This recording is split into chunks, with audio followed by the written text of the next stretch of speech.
Breaking news, Chicago rapper Lil Durk has been arrested in Florida. Jail records show he was booked into the Broward County Jail pending charges of for hire. Without bond. This comes only hours after 5 people associated with his music business were also accused and taking part in that.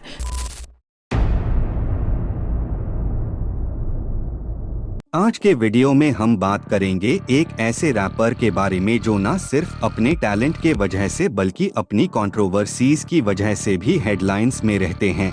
जी हाँ, हम बात कर रहे हैं लिल डर्क के बारे में। लिल डर्क के रीसेंट अरेस्ट के बाद फैंस और मीडिया दोनों हाई शॉक में हैं। क्या हुआ, क्यों हुआ और इसके पीछे की कहानी क्या है, आज हम ये सब डिस्कस करेंगे। तो चलिए शुरू करते हैं। हेलो दोस्तों, मैं हूँ सरदार शेजी। स्वागत है आपका चैनल पर।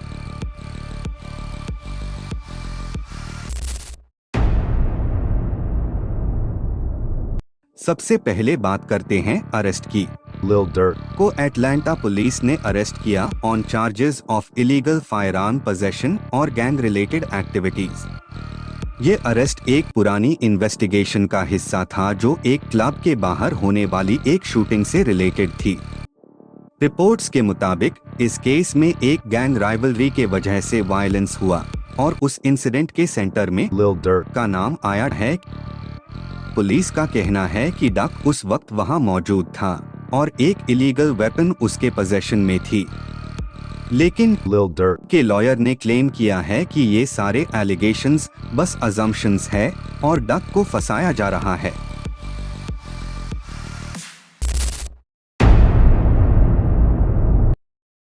वो रात काफी ड्रामेटिक थी। एटलांटा के एक पॉपुलर क्लब के बाहर गैंग्स के बीच एक हीटेड आर्ग्यूमेंट हुआ जो बाद में शूटिंग में बदल गया। एक इंसान क्रिटिकली इंजर्ड हुआ और रिपोर्ट्स कहते हैं कि ये गैंग वायलेंस का रिजल्ट था।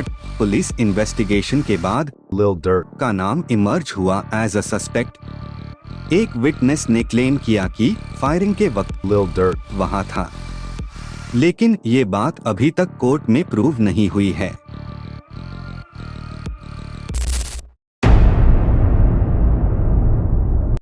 अब बात करते हैं इसके डीपर कॉन्टेक्स्ट की। लिल डर्क की कंट्रोवर्सी का एक बड़ा पार्ट है उसका beef with rival rapper Quando Rondo. ये बीफ तब शुरू हुई जब डक के क्लोज फ्रेंड और कोलैबोरेटर किंग वॉन की डेथ हुई। 2020 में किंग वॉन एक वायलेंट ऑल्टरकेशन में मारा गया था जिसमें क्वांडो रोंडो के क्रू का नाम आया था। तब से दोनों रैपर्स के बीच काफी टेंशन है। डिस ट्रैक्स रिलीज होते रहे हैं और फैंस भी डिवाइडेड हो चुके हैं। ये बीफ सिर्फ सोशल मीडिया तक लिमिटेड नहीं रही, ग्राउंड लेवल पर भी गैंग राइवलरीज को फ्यूल मिली जो अब तक चल रही है।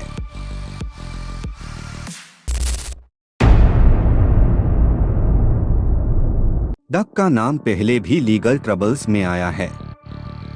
उन पर इलीगल फायरआर्म पोजेशन और गैंग रिलेटेड वायलेंस के एलिगेशंस पहले भी लगे हुए हैं। अब के केस में प्रोसिक्यूशन का कहना है कि उनके पास सॉलिड एविडेंस है जो डक को इंसिडेंट से डायरेक्टली जोड़ता है।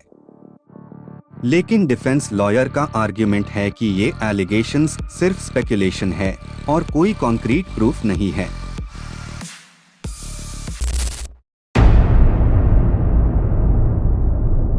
जब से ये न्यूज़ बाहर आई है, फैंस और क्रिटिक्स दोनों ने अपने अपने ओपिनियंस ओपनली शेयर करे हैं। सोशल मीडिया पर फ्री लील डक ट्रेंड कर रहा था और कई फैंस बिलीव करते हैं कि डक को अनफेयरली टारगेट किया गया है। जैसे कि उनके एक फैन ने ट्वीट किया कि डक इनोसेंट है, ये सब एक कॉन्स्पिरेसी है, और एक दूसरा फैन उसने ट्वीट किया कि अगर वो गिल्टी है तो जस्टिस होना चाहिए, फेम के वजह से कोई लॉ से ऊपर नहीं है।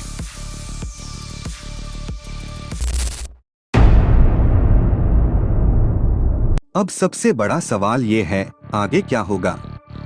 डक का केस कोर्ट में है और ट्रायल काफी चैलेंजिंग होने वाला है। अगर पुलिस अपने एलिगेशंस प्रूव कर लेती है तो डक को एक्चुअल में जेल जाना पड़ सकता है और उस सब के कॉन्सिक्वेंसेस भी फेस करने पड़ सकते हैं। लेकिन अगर डक और उसकी लीगल टीम एविडेंस ढूंढने में सक्सेसफुल होती है तो वो अपनी इनोसेंस प्रूव कर सकते हैं।